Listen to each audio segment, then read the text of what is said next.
विकासला कळतच नव्हतं नक्की चालले काय. त्याला आरशात स्वतःची गलित गात्र अवस्था बघून त्याचं संतुलन हल्लं होतं. त्या कॅन्टीनच्या जेवणात नक्की असं काय होतं की ज्यानंतर दृष्टीला अन्नाचा कणच काय पण पाण्याचा थेंब देखील दिसत नव्हता. नक्कीच हा प्रकार कल्पनेच्याही पलीकडला आणि तितकाच भयानक होता.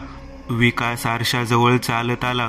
त्याचे गाल आत गेले होते, डोळे बाहेर आले होते. त्याने शर्ट काढून स्वतःला आरशात बघितलं आणि क्षणभर तो दचकून मागे सरकला. त्याच्या छातीवर 5 समांतर रेषा गोंडवलेल्या होत्या. हे सगळं घडलं कसं आणि कधी? दुपारी मी आलो तेव्हा तर नॉर्मल दिसत होतो, मग इतका ड्रास्टिक बदल माझ्यात अचानक कसा काय होऊ शकतो? आणि माझ्या छातीवर या 5 रेषांचा टॅटू कसा आणि कधी उमटला? प्रश्न खूप सारे होते पण उत्तर नव्हतं. आता शरीरातली शुगर अधिकच कमी होऊ लागली होती. थकवा तर होताच, पण अन्न दिसतच नाहीये तर खाणार काय आणि कसं? काहीच सुधरत नव्हतं. त्याने घड्याळ बघितलं. रात्रीचे 9 वाजले होते. अंधार पडला होता. तो पुन्हा खिडकीशी आला. तितक्यात अचानक लाईट ऑफ झाली. एकतर आधीच त्याची हालत खराब होती, त्यात मध्येच लाईटचं जाणं जरा विचित्रच होतं. साहेब येताय ना आज पुन्हा जेवायला? कानाशी तोच ओळखीचा आवाज ऐकू आला. कोणीतरी कानाजवळ उभे आहे हे विकासला जाणवत होतं. तो दचकून मागे वळला. त्याच्या नाकात कालच्या राईस प्लेटचा वास दरवळू लागला आणि त्याला काय करू आता? मला काही खायला मिळालं नाही तर माझा जीव जाईल हे नक्की, तो स्वतःशीच म्हणाला. तो वास आता त्याला जणू संमोहित करू लागला होता. शेवटचा उपाय आहे, आता तिथंच जावं लागेल. असं मरण्यापेक्षा तसं मेलेलं बरं. विकास उठला. कशीबशी ताकद जमा करून तो लॉजच्या खोलीतून बाहेर आला आणि तिथून खाली आला. रिक्षात बसला. एसटी स्थानकाशी जायचंय, विकास म्हणाला. बरं साहेब, रिक्षेवाला म्हणाला आणि रिक्षा सुरू झाली. जसजसा विकास त्या परिसराच्या जवळ येऊ लागला होता तसतसा तो राईस प्लेटचा वास तीव्रपणे श्वासात भिनू लागला होता. त्याच्या पोटात भुकेची ज्वाला अधिकच भडकू लागली होती. हातापायाला कंप सुटू लागला होता. स्थानकाजवळ पोहोचताच त्याने रिक्षा समोरच्या गल्लीतून घ्यायला सांगितली आणि काही मिनिटातच तो पुन्हा त्याच ठिकाणी येऊन पोहोचला जिथं पावसात त्याला तो माणूस भेटला होता. विकास रिक्षातून खाली उतरला. त्याने 50ची नोट रिक्षावाल्याकडे न बघताच देऊ केली. ती रिक्षावाल्याने खिशात ठेवली आणि युटर्न घेत रिक्षा वळवून तो जरासा पुढे जाऊन थांबला आणि रिक्षातून डोकं बाहेर काढून त्याने आवाज देत विकासला विचारलं, साहेब जेवण आवडलं का तुम्हाला तिथलं? विकास त्या गल्लीकडे चालता चालता हे शब्द कानी पडल्यामुळे मागे वळला आणि त्याने रिक्षावाल्याकडे बघितलं आणि त्याचं काळीजच हादरलं. इतका वेळ अशक्तपणामुळे त्याला रिक्षावाल्याचा चेहरा बघायचं भानच राहिलं नव्हतं, पण आता तो चेहरा त्याला स्पष्ट दिसला होता. तो रिक्षावाला दुसरा तिसरा कोणी नसून तोच माणूस होता ज्याने त्याला त्याच जागी त्या कॅन्टीनबद्दल सांगितलं होतं. विकृत स्मितहास्य करत तो रिक्षेवाला त्याच्याकडे बघत होता. विकासच्या मनावर भीतीने पाय पसरले होते, पण भुकेच्या पुढे आता त्याला ती भीती गौण वाटत होती. तो घाईघाईत असेल नसेल ती ताकद एकवटून त्या गल्लीकडे चालू लागला. ती अंधारी गल्ली पार करत तो पुन्हा त्या कॅन्टीनच्या जवळ पोहोचला होता. आतमधून पदार्थांचे सुगंध भुकेला अधिकच प्रज्वलित करत होते. भांड्यांचे आवाज कानावर पडत होते. तो कॅन्टीनच्या अगदी समोर पोहोचला. कॅन्टीनमध्ये प्रवेश करत त्याची नजर त्याच वेटरवर पडली. तो वेटर काल विकास बसलेल्या टेबल शेजारी उभा होता. जणू काही तो विकासचीच वाट बघत असावा. त्याच्या हातात असलेल्या ट्रेमध्ये एक राईस प्लेटने भरलेलं ताट दिसत होतं. विकासला त्या ताटात असलेलं अन्न आता स्पष्ट दिसत होतं. विकास घाईघाईने टेबल जवळ आला. त्या ट्रेमधली राईस प्लेट वेटरने टेबलवर ठेवली आणि तो विकासकडे बघत तसाच उभा राहिला. विकासने राईस प्लेटकडे बघून एक विकृत स्मितहास्य केलं. अन्नाची खरी किंमत त्याला जणू समजली होती. त्याने राईस प्लेटवर ताव मारायला सुरुवात केली. एखाद्या आधाशासारखा तो त्या राईस प्लेटवर तुटून पडला. अन्नाचे काही घास पोटात गेले आणि त्याला खूप बरं वाटू लागलं. भुकेची तीव्रता जणू कमी होऊ लागली आणि आता त्याला आजूबाजूला असलेल्या वातावरणाची जाणीव होऊ लागली. त्याने इतरत्र नजर फिरवली. आजही सगळी तीच लोक त्या कॅन्टीनमध्ये होती. एक तरुण, एक वृद्ध अंध व्यक्ती, एक हवालदार आणि एक जोडपं. त्याच्या बाजूचा वेटर तसाच उभा राहून त्याचं ते आदाशासारखं खाणं बघत होता. विकासचं जेवण संपलं होतं. त्याची क्षुधा तृप्त झाली होती. तो उठला आणि बिल द्यायला म्हणून त्याने खिशात हात घातला. पण तेवढ्यात तो वेटर म्हणाला, तुमच्या बिलाची नोंद झाली आहे. विकासने सहज मेन्यू कार्डवर नजर टाकली. राईस प्लेट समोर 10 हा आकडा लिहिलेला होता, पण काल तर त्या समोर 5 हा आकडा लिहिलेला होता. त्याने जास्त विचार केला नाही. 24 तासानंतर अचानक अन्नाची एवढी भर पोटात पडल्यामुळे एक विचित्र अशी गुंगी त्याला जाणवू लागली आणि तो पुन्हा खुर्चीवर बसला. खूप विचित्र असा थकवा त्याला जाणवू लागला होता. हळूहळू आपोआप त्याचे डोळे मिटू लागले. जणू काही त्या अन्नामध्ये काही नशिला पदार्थ मिसळला असावा. पण डोळे बंद होता होता त्याला जी दृश्य समोर दिसू लागली ती खूपच विकृत होती. तो तरुण मुलगा अचानक जागेवरून उठला आणि त्या प्लेटकडे बघून किंचाळू लागला. विकासची गुंगी क्षणभर भंग पावली आणि त्याने डोळे ताणत नीट बघितलं. तो तरुण त्याच्या समोर असलेल्या प्लेटकडे बघतच किंचाळत होता, पण ती प्लेट रिकामी दिसत होती. विकासने निरखून त्या तरुणाकडे बघितलं. त्या तरुणाच्या डाव्या हाताची 4 बोटं नव्हती आणि तो हात रक्तात माखलेला होता. विकासच्या अंगावर ते रक्त बघून शिशारी आली. इतक्यात तो आंधळा माणूस खुर्चीवर बसूनच विवळू लागला. त्याच्या चेहऱ्यावरचा रोखही त्याच्या समोरच्या प्लेटकडे होता. त्याने डोळ्यावरचा काळा चष्मा काढला आणि विकासच्या अंगावर काटाच आला, कारण त्या माणसाच्या दोन्ही डोळ्यांच्या जागी फक्त रक्तबंबाळ अशा खाचा होत्या. त्याला डोळेच नव्हते. हे सगळं होतच होतं. इतक्यात तो हवालदारही तसाच किंचाळत खुर्चीवरून उठला. विकासने त्याच्याकडे पाहिलं. त्याच्या उजव्या कानाच्या जागेवर कान तर नव्हता, पण एक भयानक अशी जखम होती. जणू काही त्याचा कानच कोणीतरी छाटला होता. विकासने आता त्या जोडप्याकडे बघितलं. ते जोडपं मात्र अजूनही शांत होतं. ते दोघेही आपापल्या प्लेटकडे बघत एक विकृत स्मितहास्य करत उभे होते. विकासच्या मेंदूवर गुंगी पुन्हा ताबा घेतच होती. त्याचे डोळे हळूहळू मिटायला लागले आणि तो क्षणभरात त्याच जागी कोसळला. मोबाईलचा गजर वाजला आणि विकास ताडकन जागा झाला. तो लॉजच्या बेडवर होता. विकास उठून उभा राहिला. काल रात्री तर मी तिथं होतो, मग मी इथे कसा आणि कधी आलो? हे नक्की घडतंय काय? या प्रश्नांनी त्याला घेरलं होतं. काल पाहिलेले विकृत प्रसंग त्याच्या डोळ्यासमोरून जात नव्हते. तो नक्की कुठल्या फेऱ्यात अडकला होता हेच त्याला कळत नव्हतं. त्याने एक एक करत रात्री घडलेले सगळे प्रसंग आठवायला सुरुवात केली. रात्री मी जेव्हा स्वतःला आरशात पाहिलं होतं तेव्हा मी किती विचित्र दिसत होतो. त्याने आता परत आरशाकडे बघितलं. आता तो एक आदाशीसारखा सामान्य दिसत होता. पण मग काल रात्री इथून तिथे जाण्याआधी मी जे आरशात पाहिलं ते काय होतं? त्याने शर्ट काढला आणि विजेचा झटका बसावा तसा तो मागे सरकला. आता त्याच्या छातीवर एकूण 15 रेषा गोंदलेल्या दिसत होत्या. या रेषा यांचा नक्की अर्थ काय असेल? आणि तिथली लोक, तो आंधळा माणूस जो 2 वर्षापूर्वीच मेलाय, तो त्या कॅन्टीनमध्ये कसा काय दिसला मला? शांतीलाल मुंदडा, सगळंच किती विकृत होतं ते. पण आता मी यात अडकलोय. आता माझं काय होणार पुढे? डोक्यात विचार घोळत होते आणि तितक्यात मोबाईल वाजला. श्रिया हे नाव स्क्रीनवर झळकत होतं. त्याने कसलाच विचार न करता मोबाईल उचलला. काय रे, झोपला होतास का अजून? समोरून श्रिया बोलत होती. हो अगं, तो म्हणाला. सॉरी, अरे तुला काल दिवसभर एकही फोन केला नाही मी. कंपनीच्या मीटिंग दिवसभर सुरू होत्या. श्रेया म्हणाली. ठीक आहे, त्यात काय एवढं? तू ठीक आहेस ना? आणि माझी आठवण येते ना तुला? ती म्हणाली. हो ग, पण परवा रात्रीपासून तो बोलणारच होता. इतक्यात फोनच कट झाला. रेंज तर फुल होती, पण तरीही.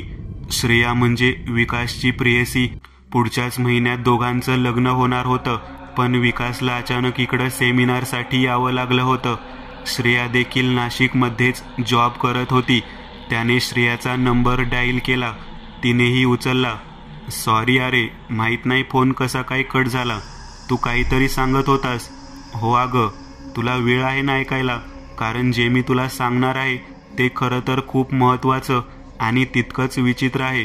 तो म्हणाला. बोल ना, मी ऐकतेय. श्रेया म्हणाली. अगं, परवा रात्री मी इथे 3 वाजता उतरलो. खूप भूक लागली होती. मग मी कुठं हॉटेल किंवा काही उघडं आहे का हे बघायला एसटी स्टँडच्या बाहेर आलो. विकास एवढं बोलून पुढचं सांगणार होता. आणि मग तुला काहीच मिळालं नाही. एका निर्मनुष्य गल्लीत तुला एक माणूस भेटला ज्याने तुला एका कॅन्टीनचा पत्ता दिला आणि मग तू तिथे गेलास. तिथं सगळं विचित्र होतं. तिथून पोटभर जेवून आलास आणि आता तुला तिथल्या अन्नाशिवाय दुसरं कुठलंच अन्न आणि पाणी दिसत नाहीये, हेच ना? श्रेया तिकडून बोलत होती. पण हे सगळं तुला कसं माहिती? विकास चकित होऊन म्हणाला. श्रेयाने विकासच्या या प्रश्नाला कसलाच प्रतिसाद दिला नाही. अगं बोल ना, तुला हे सगळं कसं ठाऊक? विकासने पुन्हा विचारलं. ते सोड, पण आज रात्री जाणार आहेस ना तू तिथे? श्रेयाचा आवाज आता जरा घोगरा वाटू लागला होता. नाही, मी नाही जाणार. पण श्रेया, तुला कसं ठाऊक हे सगळं? विकासचं डोकं बधीर झालं होतं. त्याला कळतच नव्हतं नक्की हे तिला कसं समजलं. बोल ना, आज येशील ना तिथं? आता तिच्या आवाजात एक पुरुषी आवाज मिसळल्यासारखा वाटू लागला आणि अचानक एका पुरुषाची हसणं ऐकू येऊ लागलं. साहेब, आज पण या रात्री जेवायला? आता समोरून श्रेया बोलत नव्हती, तोच वेटर बोलत होता. विकासने फोनच्या स्क्रीनकडे बघितलं आणि त्याच्या लक्षात आलं की श्रेयाला लावलेला फोन खरं तर केव्हाच डिस्कनेक्ट झाला होता. पण मग समोरून अजूनही आवाज कसा येत होता? आणि मग जर तो फोन कट झाला होता तर श्रेयाच्या आवाजात कोण बोलत होतं? हॅलो, कोण बोलतंय? विकासने फोन कानाला लावला. आज वाट बघतो साहेब तुमची, असं बोलून समोरून येणारा आवाज बंद झाला. विकासला आता काय करावं तेच कळत नव्हतं. पुढचा 1 तास तो तसाच बेडवर पडून चलबिचल मनस्थितीत बसून होता. हे जे काही आहे ते साधं प्रकरण नाहीये. भूतखेत, प्रेत, भानामती या गोष्टींच्या कित्येक पटीने विचित्र असं काहीतरी आहे. असं पण असू शकेल ना की माझ्या दृष्टीचा धोका आहे, त्यामुळे तर मला अन्न, पाणी यापैकी काहीच दिसत नाहीये. दृष्टीचा धोका? त्याने मोबाईलमध्ये यूट्यूब उघडलं आणि त्यात त्याच्या आवडीच्या पदार्थाचं नाव टाईप केलं. सर्च रिझल्ट बघून त्याच्या काळजात गलबललं, कारण त्या पदार्थाच्या सर्व व्हिडिओच्या थंबनेलमध्ये फक्त रिकाम्या प्लेट्स दिसत होत्या. त्याने एक व्हिडिओ सुरू केला. त्यात एक माणूस तो पदार्थ बनवण्याची प्रक्रिया सांगत तो पदार्थ बनवत होता. पण त्या माणसाच्या समोर कोणतंच साहित्य, कोणतीच वस्तू दिसत नव्हती. केवळ रिकामी कढई, रिकामी पातेली आणि रिकाम्या प्लेट्स. आता त्याने एक एक करत 4 अजून व्हिडिओ पाहिले. सगळ्यात तसेच होतं. जणू काही अन्न आणि पाणी ही संकल्पनाच त्याच्या दृष्टीच्या चकोरातून वजा झाली होती. म्हणजे हा दृष्टीचा धोका तर नक्कीच नव्हता. मग हे काय असू शकेल? मानसिक संतुलन हल्ल्याचं चिन्ह. कपडे बदलून तो तयार झाला. सकाळचे 10 वाजले होते. गुगलवर त्याने जवळच्या मानसोपचार तज्ज्ञाचा नंबर शोधले होते. त्याला अजूनही हा मानसिक प्रकार वाटत होता. त्यातल्या एका डॉक्टरचं क्लिनिक अगदी 10 मिनिटाच्या अंतरावर होतं. तो चालतच तिथे जायला निघाला.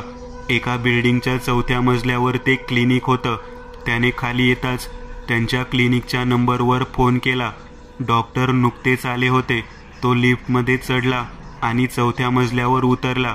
रिसेप्शनिस्टची खुर्ची रिकामीच होती. तो क्षणभर तिथेच चाच पडत राहिला. तुम्ही आत येऊ शकता. रिसेप्शन रूममधल्या स्पीकरमधून आवाज आला. तो समोर दिसणाऱ्या दरवाजातून आत शिरला. समोर टेबलच्या मागे डॉक्टर बसलेले होते. 55 ते 60 वय असावे. डोळ्याला चष्मा, विरळ असे पांढरे केस, क्लीन शेव, फॉर्मल ड्रेसमध्ये ते बसले होते. बसा, बोला, डॉक्टर म्हणाले. डॉक्टर, माझं नाव विकास दाते, असं म्हणत त्याने एसटी स्टँडवर त्या रात्री उतरल्यापासून ते आताच्या क्षणापर्यंतच्या सगळ्या गोष्टी त्यांना कथन केल्या. Okay, strange. तुम्ही म्हणताय की तुम्हाला कोणताच खाण्याचा पदार्थ समोर असला तरी दिसत नाही. इतकंच काय, पण पाणी सुद्धा दिसत नाही. फक्त त्या एका विशिष्ट कॅन्टीनमध्ये गेल्यावरच तुम्हाला अन्नपदार्थ आणि पाणी दिसतं आणि सेवन करता येतं. खूपच विचित्र आहे हे. बरं मला एक सांगा, तुमच्या घराण्यात कुणाची मेडिकल हिस्ट्री आहे का? म्हणजे मानसिक स्वास्थ्य खराब असणं किंवा भास होणे वगैरे. डॉक्टरांनी विचारलं. नाही डॉक्टर, तसं काही नाहीये. बरं आता माझ्यासमोर हा जो पाण्याने भरलेला ग्लास आहे तो तुम्हाला दिसतोय? ग्लास दिसतोय, पण त्यात पाणी कुठे आहे? ग्लास तर रिकामा आहे. नाही, त्यात पाणी आहे. डॉक्टरांनी त्यात 2 बोट बुडवली. बरं एक काम करा, आता तुम्ही तुमची बोट या ग्लासमध्ये बुडवून बघा. विकासने बोट ग्लासमध्ये बुडवली, पण त्याच्या बोटांना पाण्याचा कसलाच अनुभव झाला नाही. नाही डॉक्टर, मला पाण्याचा स्पर्श जाणवत नाहीये. डॉक्टरांनी आता त्या पाण्यात बोटं बुडवली आणि शिंतोडे विकासच्या चेहऱ्यावर उडवले. चेहऱ्याला पाणी जाणवलं? नाही, पण मला तर दिसतंय की तुमच्या चेहऱ्यावर पाण्याचा अंश आहे. इतकंच नाही तर तुमची बोटं देखील ओली आहेत, हेही दिसतंय. डॉक्टरांच्या कपाळावर आठ्या उमटल्या होत्या. आता डॉक्टरांनी 1 सेकंद मागे सरकत पटकन पाण्याचा ग्लास उचलून त्यातलं पाणी विकासच्या चेहऱ्यावर फेकलं. आय एम सॉरी, पण मला बघायचं होतं तुम्ही अचानक पाणी चेहऱ्यावर पडलं तर कसे रिॲक्ट करता. पण विकासच्या चेहऱ्यावरची रेषही हललेली नव्हती. पण मला तर ना पाणी जाणवलं ना कसला स्पर्श. विकास म्हणाला, तुमचा चेहरा तर ओला दिसतोय. इतकंच नाही, तुमच्या शर्टवर देखील पाणी सांडलेले आहे. हे देखील तुम्हाला जाणवत नाहीये? नाही. स्ट्रेंज. इतकी विचित्र केस मी माझ्या आजपर्यंतच्या पूर्ण करिअरमध्ये बघितली नाही. डॉक्टर पण आता शॉक झाले होते. मी काही गोळ्या लिहून देतो, मग बघू काय होतंय. तुम्ही उद्या संध्याकाळी या. आपण एका हिप्नोथेरपीचं सेशन पण करू. कदाचित त्यातून काहीतरी समजेल. डॉक्टर, ते हिप्नोथेरपीचं सेशन आता नाही का करता येणार? सॉरी, पण खरं तर आज माझ्या एका जवळच्या नातेवाईकांचा 13वा आहे. मला तिथे जाणं गरजेचं आहे. आज आणि उद्या दिवसभर अपॉइंटमेंट आहेत. बरं हरकत नाही. विकासने त्यांची फी त्यांच्याकडे सोपवली आणि तो निघून गेला. डॉक्टर नारकर चिंतेत होते. अशा प्रकारची केस त्यांनी यापूर्वी कधीच ना कुठे ऐकली होती, नाही पाहिली होती. हा म्हणतोय तसं खरंच कोणतं कॅन्टीन असेल की हा वेडा आहे? त्याच्याकडे बघून तर असं काही वाटत नाहीये. विकास रूमवर आला. घसा कोरडा पडला होता. पोटात आता भूक जाणवू लागली होती. तो रूमवर आला. ती औषधाची गोळी त्याने हातात घेतली. ती त्याला दिसतही होती आणि त्याने ती जिभेवर ठेवून तशीच गिळली आणि तो बेडवर आडवा झाला. गोळी घेतल्यामुळे एक विचित्र गुंगी जाणवू लागली आणि तो झोपी गेला. साहेब आलात का? आज काय खाणार? हा त्याच वेटरचा आवाज कानावर पडला आणि विकास भानावर आला. आता तर मी रूमवर झोपलो होतो. मी इथे कधी आलो? मनातल्या मनात विकास स्वतःशीच म्हणाला. वेटरने तीच राईस प्लेट भरलेलं ताट विकास समोर ठेवलं. विकासने इतरत्र नजर फिरवली. सगळी 30 लोक दिसत होती, पण आज ते सगळेच खूप शांत होते आणि आपापल्या प्लेटकडे एकटक बघत बसलेले होते. विकासने स्वतःच्या प्लेटकडे बघितलं आणि तो जेवण करू लागला. अचानक भुकेने तीव्र रूप धारण केलं. विकास साधाशासारखा जेवणावर तुटून पडला होता. जेवता जेवता त्याच्या कानावर अचानक कुणाचं तरी किंचाळणं ऐकू आलं. अंजली. त्याने आवाजाच्या दिशेने बघितलं आणि क्षणभर त्याच्या मेंदूला झिंझिण्या आल्या, कारण समोर एक विभत्स्य दृश्य तो पाहत होता. त्या जोडप्यामधली स्त्री खुर्चीवरून किंचाळत उठून उभी होती आणि स्वतःच्या प्लेटकडे बघत ती वेदनेने विवळत होती. पण भयंकर गोष्ट तर पुढेच होती. तिचं रक्तात माखलेलं शिर तिच्या प्लेटमध्ये होतं. खुर्चीच्या बाजूला तिचं शिर नसलेलं धड वेदनेने थैथयाट करत होतं. त्या किंकाळ्या तिच्या प्लेटमध्ये ठेवलेल्या मुंडक्याच्या तोंडातून ऐकू येत होत्या. पण तिच्या शेजारी बसलेला तो पुरुष मात्र स्तब्ध होऊन स्वतःच्या प्लेटकडे नुसता एकटक बघत होता. त्याला जणू तिचा आवाज ऐकू येतच नव्हता. विकासचं मनच काय, त्याच्या सगळ्या चेतनाच हादरून गेल्या होत्या. इतकं ते दृश्य विभत्स्य होतं. तिचं किंचाळणं आता क्षणाक्षणाला वाढत चाललं होतं. ते असह्य होत गेलं होतं. विकासचे हात मात्र अजूनही जेवणाचे घास त्याच्या तोंडाशी घेऊन जात होते आणि त्याचं तोंड यंत्रवतपणे ते घास ग्रहण करत होते. ही क्रिया त्याच्या नकळत घडत होती. तिचं शिर नसलेलं धड आता त्या कॅन्टीनमध्ये इतरत्र धावू लागलं. ती एका बाजूने दुसरीकडे किंचाळत पळत होती. काळजाच्या चिंधड्या उडवणारं ते दृश्य आणि त्या किंकाळ्या कानाचे दडे बसवू लागल्या आणि विकासच्या तोंडून एका अर्थ किंकाळी फुटली. डोळ्यासमोर अंधारी आल्यासारखं झालं. विकास, विकास ठीक आहेस का तू? काय झालं? विकासच्या कानावर एक ओळखीचा आवाज जाणवला. विकास भानावर आला. तो एका कारमध्ये होता. त्याने बाजूला बघितलं. डॉक्टर नारकर गाडी चालवत होते. विकासला काही समजत नव्हतं. तो इथं कसा आणि डॉक्टर नारकर त्याच्या बरोबर कसे? बाहेर अंधार पडलेला होता आणि ती कार शहरातीलच एका निर्मनुष्य रस्त्याने चालली होती. विकास, अरे काय विचारतोय मी? तू ओरडलास का? डॉक्टर नारकरांनी विचारलं. तेच मीही विचार करतोय. मी इथे तुमच्या बरोबर. आणि आपण आहोत कुठे नक्की? विकास सैरभैर झालेला होता. म्हणजे तुला काहीच आठवत नाहीये? अरे संध्याकाळी मीच तर तुला फोन केला आणि म्हणालो की एक काम करू, आज रात्री मी पण तुझ्या बरोबर तिथे येईन. तू जे म्हणतोयस ते खरं आहे का हे मलाही बघायचं आहे. असं आपलं फोनवर बोलणं झालं. रात्री 10ला मी तू पाठवलेल्या तुझ्या लॉजच्या ॲड्रेसवर आलो. मग आपण कारने एसटी स्टँडवरून जरा पुढे असलेल्या एका गल्लीजवळ आलो. तिथं गाडी पार्क करून आपण पायी निघालो. तिथं गेल्यावर एक अंधारी निमुळती गल्ली दिसली. त्यातून चाच पडत आपण जरा पुढे आल्यावर एका रिकाम्या पडक्या घराशी येऊन तू आत शिरलास. मी पण तुझ्या मागे आलो. तू तसाच जमिनीवर बसलास. तू इकडं तिकडं बघत होतास. तुझे हावभाव बदलून गेले होते. तू एकटक तुझ्या समोर पुढ्यात बघत स्मितहास्य करत होतास. मग मध्येच तू उठून बाहेर आलास. मी पण तुझ्या मागे मागे आलो. मग कारमध्ये बसून आपण तिथून निघालो. डॉक्टर बोलत होते. रिकामी पडकी जागा म्हणजे तिथं तुम्हाला कोणतंच कॅन्टीन दिसलं नाही? विकासला धक्काच बसला होता. नाही अरे, तिथं काहीच नव्हतं. एक पडीक ओसाड इमारत होती ज्याच्या तळमजल्यावर हे सगळं घडत होतं. डॉक्टर गाडी चालवत होते. विकास स्तब्ध होता. त्याला काहीच सुचत नव्हतं की आता काय करावं. त्या तिथे पाहिलेली दृश्य अजूनही डोळ्यासमोरून जात नव्हती.